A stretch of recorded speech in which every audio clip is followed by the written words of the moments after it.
Salut, alors aujourd'hui je vous amène à Clovebergette, un site d'escalade. Bon, il fait un super temps, il pleut, donc j'ai eu le temps de vous faire visiter tranquillou. Ce matin j'ai un peu pêché les perches, mais bon, dès que la pluie elle a commencé, vous n'avez plus faim du tout. Voilà, le petit port. Là-bas on voit une petite cabane sûrement de pêche sur glace quand c'est l'hiver. Une espèce de ponton là qui déplace. Allez, je vous amène en promenade un peu de partout dans le coin pour vous montrer les falaises et tout ce qu'il y a. Alors en premier, un petit escalier de ouf. Il est carrément construit dans la falaise. Et il vous amène tout en haut de la falaise. On met des espèces de petites barres en bois comme ça qui tiennent les escaliers. C'est trop beau. Franchement, terrible.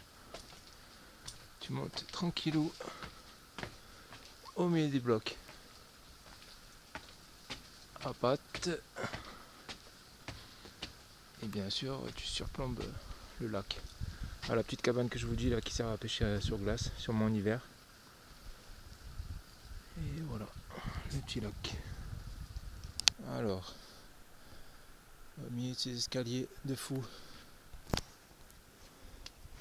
ils ont fait des petits bancs, comme ça tu peux te caler tranquillou en plein milieu de la promenade. Voilà, il y a quelques voies qu'on voit pas trop sur la gauche. Et après en haut c'est une forêt qui donne sur tout le haut des falaises. Et en fait tu peux aller d'un site à un autre juste en passant par le haut de la falaise. Voilà, donc un bon délire de bon escalier en plein milieu de la falaise, en face des beaux rochers.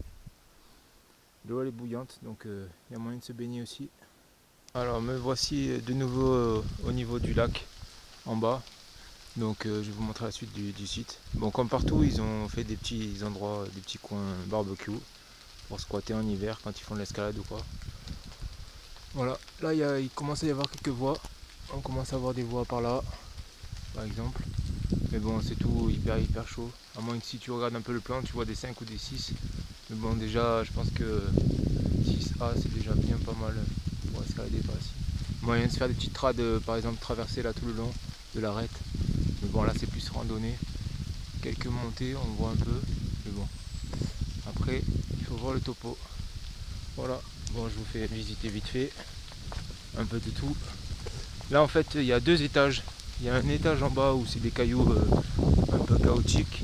Et après, si on monte tout là-haut dessus, en fait, il y a un deuxième étage. Donc je vais vous montrer, je vais vous emmener. Et là, il y a des voies encore, plein de voies qui sont cool. Allez, on est parti. Alors, après avoir marché dans la forêt par un petit chemin, j'arrive au petit chemin qu'il faut prendre pour monter. Donc derrière ces blocs, en fait, vous verrez là, il y a un petit chemin qui monte tout là-haut dessus. Et c'est là où je vous amène pour aller à l'étage suivant. A de suite. Alors me voilà en haut du chemin de fou. Et j'arrive à la partie voie de trad. Donc les voies de trad, c'est ça. Il y a quelques failles qui se poursuivent du sol jusqu'en haut. Donc il y a moyen de faire des trades. Elles sont annoncées en 4 ou 5. Donc ça veut dire qu'il y a des pieds, il y a des mains, tu peux te débrouiller, te reposer au milieu. Mais elles sont pas très hautes, par contre elles font entre 8 et 12 mètres. Là il commence à y avoir quelques voies d'escalade. Je vois des points et tout qui montent là. Et après je vais vous montrer le reste. Bon, ici le port du casque qui est fortement déconseillé parce que ça sert à rien. Il tombe que des blocs de 500 kg à 4 tonnes minimum. Voilà, donc je pense que ici si tu te ramasses une pierre t'es mort. Vu la taille des blocs qui sont par terre. Et apparemment tout est fendillé de partout. On voit que des arêtes ou les blocs qui sont juste. Tu te demandes comment ça tient. Si tu regardes là en face, ça fait trop peur. Il y a une partie, ah voilà ça y est. Il y a une partie qui tient, mais alors tu sais pas comment. C'est le bloc du dessous qui tient le bloc du milieu, qui tient le bloc du dessus. Donc voilà, s'il y en a un qui s'échappe, il y a un pan de montagne qui se barre entièrement. Bon, ça n'empêche pas qu'il y a des voies dessus. Et par exemple, là, sous le petit rebord, il y a une voie qui monte carrément jusque là-haut. Donc il y en a un, il y a des voies. Bon, après là, c'est des 7. Il y a des 7 par exemple qui sont sous cette crête. Donc après, il faut voir un peu tout ce qu'il y a. Je vous amène à la suite. Et par exemple, une magnifique arête, quelqu'un qui a laissé sa dégaine pour faire le premier point. Là, ça monte tranquillou. Je pense qu'elle doit être en 6A, 6A+, B peut-être. Et elle finit carrément tout là-haut, au niveau du sommet là-haut. Donc après, là, c'est les voies qui sont encore à peu près correctes. Parce qu'après, il n'y a que des voies de fou. Des voies qui montent avec des surplombs en plein milieu. Des blocs à faire aussi, qui sont pas mal. Allez, je vous amène là-bas, tout au fond, derrière. Il y a encore quelques... Alors, nous voilà de l'autre côté de ce champ de pierre. Je vais vous montrer une ou deux voies, tranquillou. Bon, là, par exemple, il y a des voies de fou avec des surplombs. Ça passe carrément au milieu. Ou sur l'arête, par exemple. Là, il y en a une qui monte là, sur le bord. On dirait des fois que c'est fort fort, mais bon, ici, ils annoncent 6C, ça suffit. Alors là, je vais vous montrer celle que je vais faire, sûrement. Quand il refera un peu plus beau et plus sec. Ça a l'air presque bon, là. Mais bon. Là, je vais monter sur l'arête, là, dans le petit dièdre. Je prends pas l'arête à droite, là. Je continue toujours tout droit, toujours tout droit. Les points, ils sont sur la droite, en fait. Ils sont posés sur la partie droite du rocher. Et je monte comme ça dans l'arête, dans l'arête, dans l'arête. Et en fait, après, ça fait une espèce de bosse. Là, on peut se mettre debout, je pense. Là, c'est le plus dur. Il y a une espèce d'arête. Il faut prendre la faille et sauter au-dessus. Je sais pas si on verra. Au-dessus. Donc, c'est peut-être pour ça qu'il y a 6A. Il faut sauter. Il y a une faille avec quelques mains, je pense.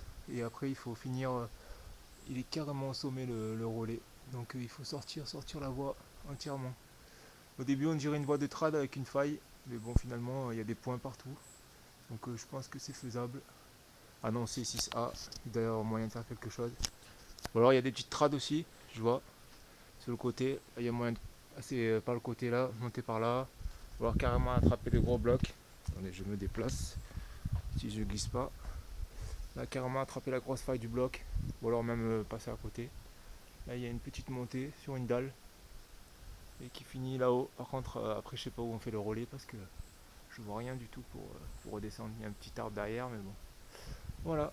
Donc, bon, si je vous amenais tout en haut là, qu'on voyait un petit peu ce paysage. Allez, c'est parti, je vous amène en haut de la falaise. Voilà, nous voilà au-dessus des surplombs qu'on voyait tout à l'heure. Les petits sommets. Donc on voyait la taille des arbres en bas qui font 30 mètres de haut et qui sont tout petits. Donc t'imagines que c'est chaud. Voilà le petit surplomb. Allez, je vous fais une vue de l'horizon. Bon, désolé, aujourd'hui c'est le brouillard viking. On voit des îles. Là c'est à droite. Allez, nous revoilà au niveau du lac. Sur la dernière partie de ce secteur. Je sais pas si on verra trop. Là ça fait des surplombs. Et tout ça, il y a plein de voies là par là, c'est tout des voies jusque par là. Là on voit encore un peu de partout. Même tout au fond là-bas, sur les toits il y a encore des voies. Voilà. Donc ici il y a beaucoup de 6-7 quand même. Il y a quelques trades à faire. C'est pour les courageux. Si tu veux t'aventurer là sur les dalles. Mais bon, les points à 4 mètres d'écart, c'est pas forcément très terrible. Alors là par exemple il peut y avoir une trad qui est indiquée, mais elle va sortir en 6A. Et en fait parce qu'il y a des points qui seront trop espacés. Même tu peux faire une mixte, tu montes sur les points et après tu fais une trad sur la dernière arête. Mais bon, à tes risques et périls. Ici quand c'est marqué 6A ou 6A+, tu peux savoir que les points ils sont espacés de 3-4 mètres des fois et qu'il n'y a rien du tout.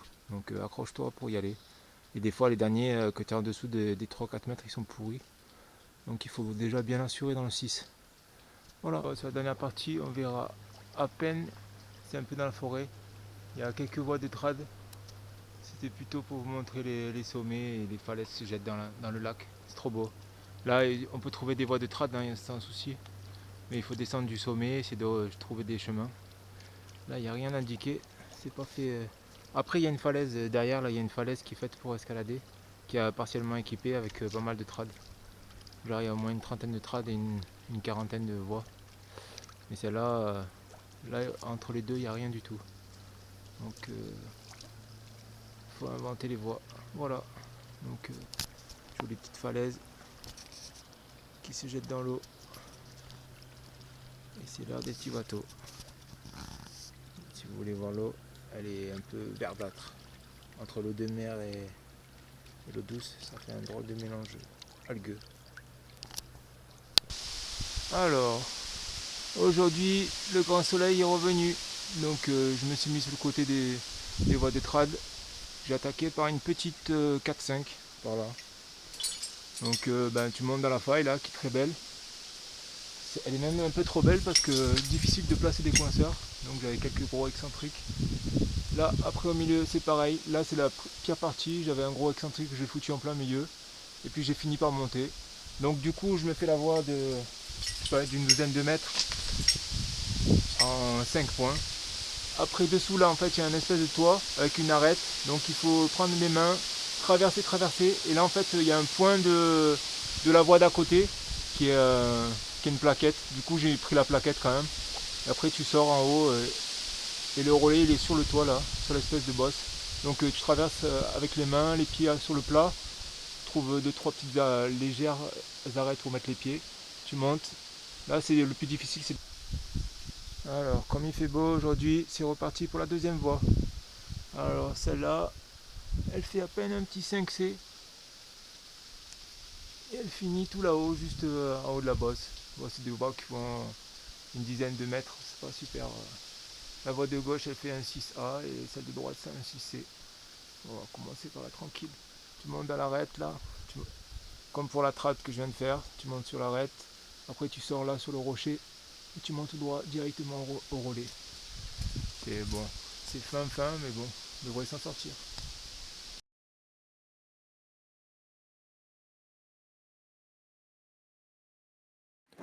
Salut.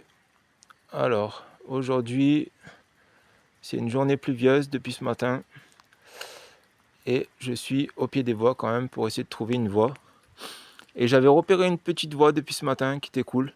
Bon là, c'est pas du jeu, c'est des 7 ou 8. Elles sont sous des gros toits, donc là c'est évident que c'est sec, mais c'est impossible. Et j'avais repéré une petite 6A tranquillou qui monte là tout droit en face de moi. Et qui est abritée par une petite casquette tout là-haut. Qui suffisait à mettre tout le dièdre à l'abri. Malheureusement, depuis 1 ou 2 heures, la pluie s'est intensifiée et la roche a commencé à ruisseler. Donc ma voie de secours, elle est cuite. Le plus dur, c'était de passer de ce rebord-là jusqu'en dessus et de finir la voie au relais. Mais bon, apparemment 6A, ça doit aller.